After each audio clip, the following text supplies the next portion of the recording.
sweetheart.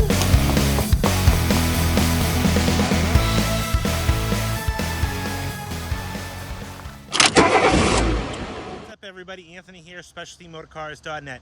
Got another nice treat to bring you this week, folks. A 1998 Lincoln Mark 8 LSC Luxury Sport Coupe, for those who don't know what that means. Collector's Edition. Collector's Edition would mark the final year and the final run for these Lincoln Mark 8s that Ford had been putting out, or the Mark series, for such a long time. 1998 was the last year. Not every 98 was a collector series. It was a serial car. This is number 60. It was a very, very special package that only came on a few of these 98 Mark 8s. This one is a fully equipped car. You're going to want to watch the whole video. There's a lot to take in here. Very excited to show you this car. 23,000 mile example. If you like what you see, like I always say, hit that subscribe button in the bottom right hand corner and definitely hit that bell notification so next time, or this time, or whenever time, you're the first one to know about my next car for sale. Here she is, the last year offered 1998 Lincoln Mark 8. This is a Mark 8 Collector's Edition. This would have been the last special edition offered for the 1998 model year to kind of commemorate the end of the line for these Mark 8 coupes and the Mark series in general, until they brought back the Mark name with the pickup trucks. But this is a 22,950 mile example. We'll call it 23,000. And for those of you who may have got a little confused at the beginning, that Mark, it's kind of an inside YouTube joke for anybody who follows Hoovie's Garage. That Mark 8 that he had, or that I sold him. It's kind of like a running thing with these things now. But anyways, 98 would have been the last year for these cars.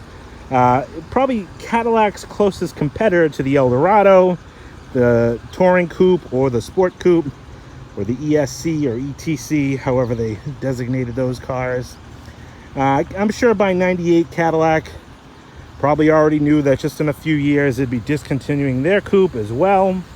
But this car, this is a little different than the Eldorado. This is a rear drive configured car, 4.6 liter.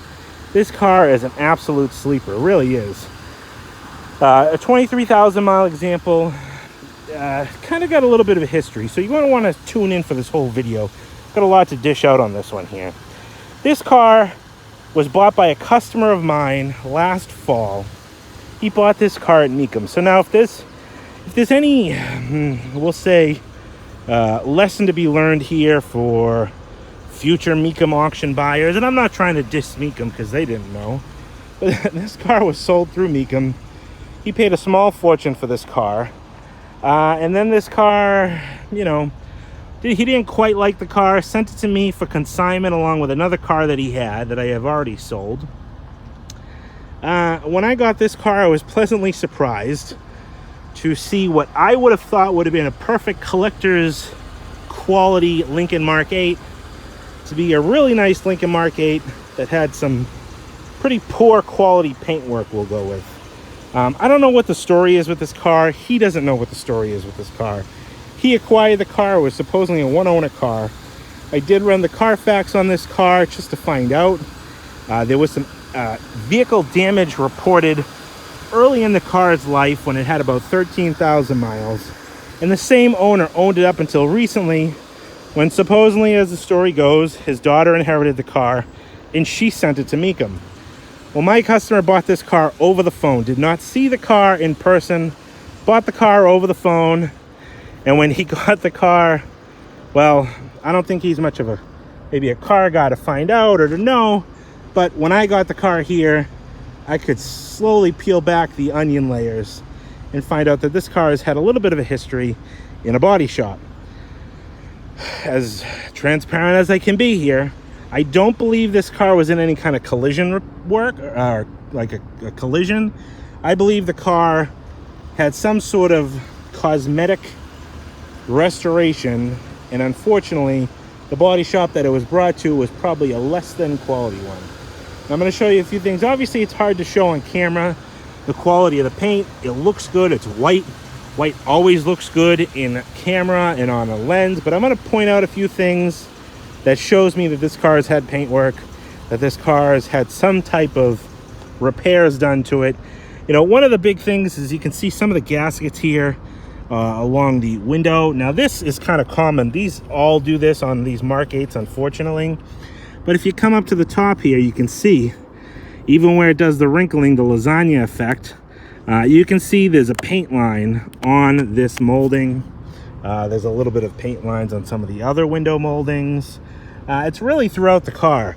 What I believe is almost this entire car has been repainted at one point, except for, I believe, the deck lid is original. All the trim around the taillights, I believe, are original. But aside from that, really, this car has had some repaint. Now, I'm not trying to down the car. I'm not trying to downplay the car. I'm trying to tell you what I'm looking at, so you can make an informed decision if this car is for you. Now, at 23,000 miles, this car should be destined to be a collector's car, to be a car that, you know, a collector would put away and keep, but I don't think the car qualifies for that anymore. But you can see stuff like this little, you know, speck in the paint here. It looks like a little bit of a run right there as well. You know, the paint shows really nice. It's a beautiful pearl white. If you get close up though, sometimes in some spots you can see like they blended right here, mid-door post.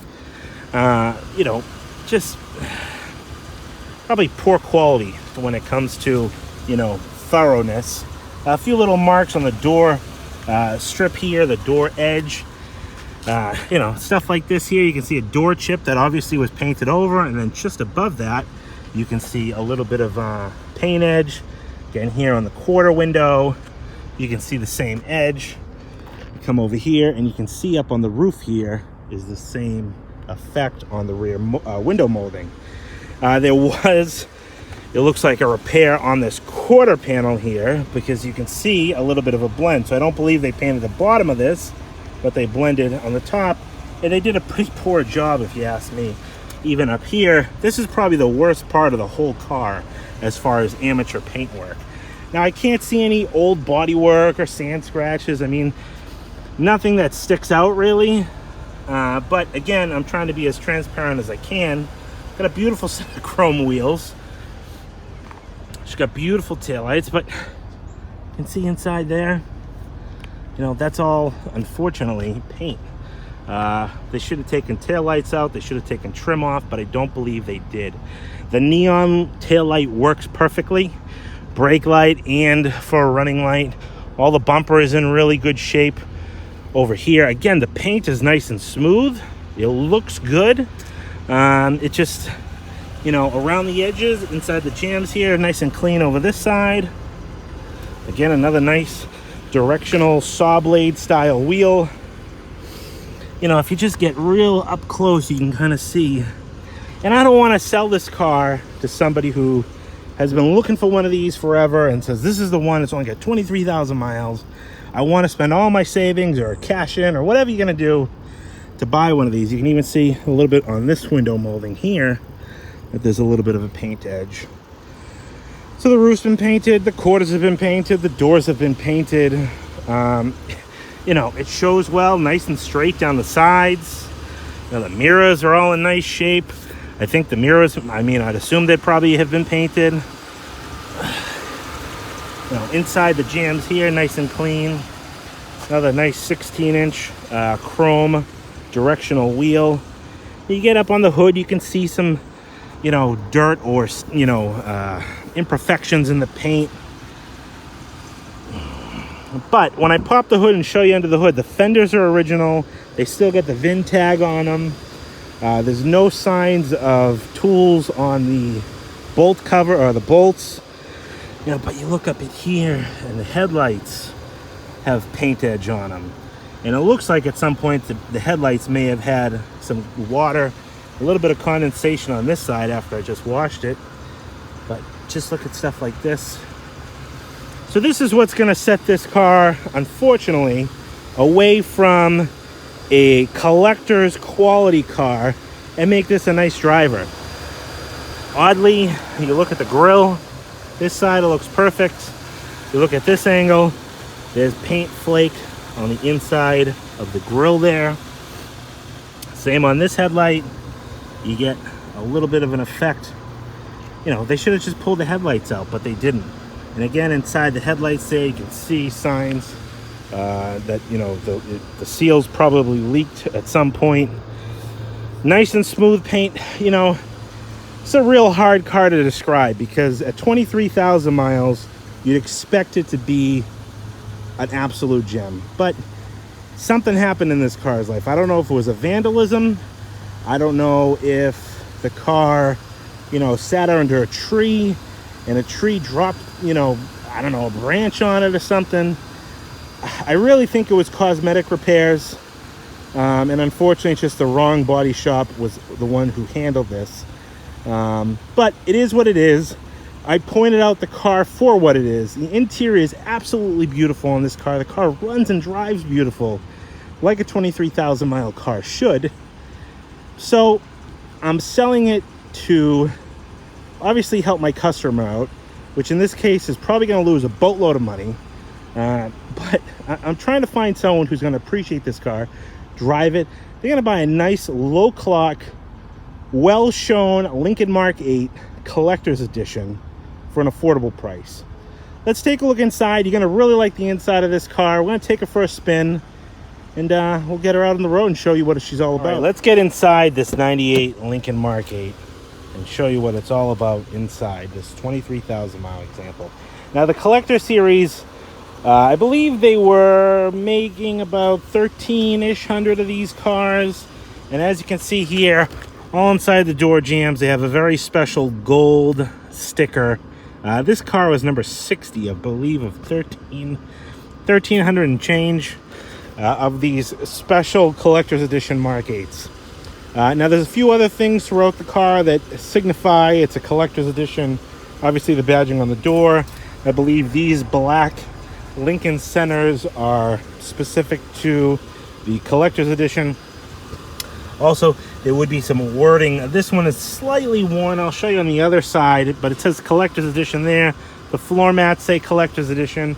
And then I believe this two-tone interior trim, wood steering wheel, wood shifter, are all Collector's Series specific. But let's get in to the normal walk around and show you inside the door jambs. Real clean. This car is a rust-free car. It's actually very clean underneath. You know, so this car was well kept. It just, unfortunately, like I said, got into the wrong body shop at one point and repaired kind of poorly in some spots. Your trunk, your fuel door, your windows, memory seats. They got the JBL sound system.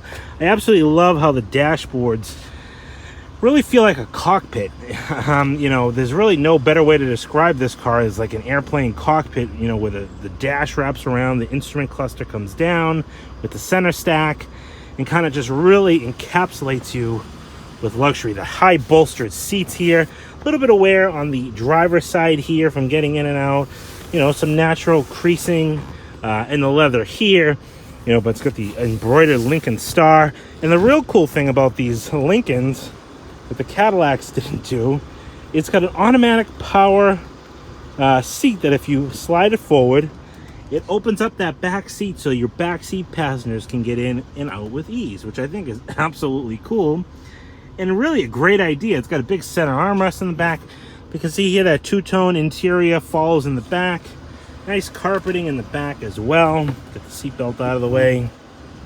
And if you put this back down, not only does the seat come back, but the steering wheel also retracts and comes out. And there you go. Pretty neat there. Dual power seats with lumbar support. I did notice one cigarette burn in the bottom here, edge of the carpet. Doesn't smell like smoke inside. I want to say that was done real early in this car's life because I'm very sensitive to cigarette smoke, and this car does not smell anything like a smoker's car. Come around to the back. We'll go over the passenger side and open up this big door. And again, inside the jambs, all nice and clean.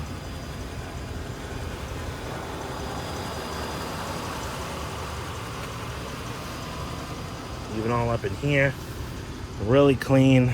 The gaskets all in nice shape, present. I love, again, that sweeping effect onto the door panels. It's kind of like the 95, 6, and 7 town cars, that as the door panel meets the dash, kind of finishes that little swoop going on here. This one you can see a little easier here, the collector's edition insignia on the wood insert. And, you know, a little door pocket and stuff like that. Carpet on this side, just as nice. Got that beautiful sweeping dashboard, center stack. Beautiful passenger side leather on this side, really clean. Even the high bolsters here. Now these seats really hold you in, but they're very comfortable. It's not like, you know, sitting in a sports car. It's a luxury sports car. Beautiful soft leather, and this seat flips up and does the same effect as the driver's side. You can see back there, nice clean. It looks like the back seat really has never really even been sat in. And you put that back, and she goes right back to her original position. Pop the hood, we'll pop the trunk, take a look inside there, and then we're going to take her for a spin. So we're sitting inside, and again, I absolutely love this cockpit style design. We'll put the key in the ignition. We'll light it up here. 4.6 roars to life. 22,952 miles. Got the AC going here. We're just going to turn the fan speed down a little bit. It's got nice cold air. Heat works in this car. I believe even the heated seats work, which is kind of a cool feature that it even has heated seats. Rear defrost. It's got the JBL sound system. Cassette deck in here with a CD changer in the back. And what's really cool is you get all these controls here that show you fuel economy, trip meters, date and time. I mean, it tells you the date, time. It's crazy. You know, a simple compass. You got a system check. It goes through your oil life. All types of cool things. It tells you your oil level, if your doors are open, stuff like that. Really neat. I think they put that in a few other Lincoln models. But it really feels like a luxury sports car in here, because just the way this wraps around you, you know, all the buttons at a nice, you know, nice control level. Power telescoping steering wheel. One thing I noticed is sometimes it works and sometimes it doesn't, but the tilt feature, now it's at a really nice, you know, pretty well comfortable, you know, for me, angle. Not all the way up, not all the way down, but if you kind of fiddle with this button, sometimes you get the tilt feature to work. You get the cruise control buttons here, your wipers, intermittent wipers, automatic headlights. You just crank this up and it tells you right on the dash there how long your auto delay lights are on for. It would have had a cell phone back in its day. Obviously doesn't anymore, or at least doesn't have service to it. Your garage door opener, power sunroof, works perfectly. I'm gonna pull that hood, trunk. We'll even take a look inside the gas cap. Now, under the hood, this is what makes these cars a sleeper. This is a 4.6 liter, but not your average 4.6. This is the Intec 32 valve V8. This thing is an absolute rocket ship. Now, as soon as you see this, you're going to say, oh, it's missing the plastic that covered everything. 1998, especially in these collector's editions, they did away with that. Just like the 97 town cars, they did away with the plastic covering. Just another way for Lincoln to cheap out and save a couple bucks here and there. But I mean, just look at the heads on this thing.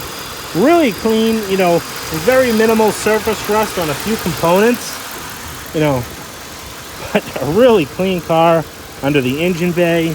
Let's see that big V8. It does have a built-in battery tender. I think the plug is right here. That is, you know, obviously for storage purposes. But I wanted to show you stuff like this. You can see here, these tags, I mean, they're really hard to read, but you can make out the VIN number on these. And these are the original fenders. So, you know, this car was never wrecked. Last 4 digits, 6162, I believe. Yeah. You know, it's just, like I said, cosmetic, unfortunately. We'll go around the back here. Inside the gas lid, nice and clean. A little bit of a paint edge you can see around here. Premium fuel recommended. Open up that pretty large trunk. I mean, it's not deep, it doesn't have a wide opening, but I'm thoroughly impressed on how far back it goes. I do have two, I assumed there was four, but I only have two of the original floor mats. They say collector's edition right on them, Ford factory floor mats. A couple little stains on the trunk carpeting. You can see another one there. Does have the 6-disc, or I'm sorry, this is a 10-disc CD changer.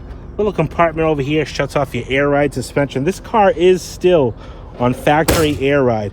Now the cool thing about these cars on air ride is they pump up. Obviously, when you start the car up, you get in the car and you start it up, it levels out.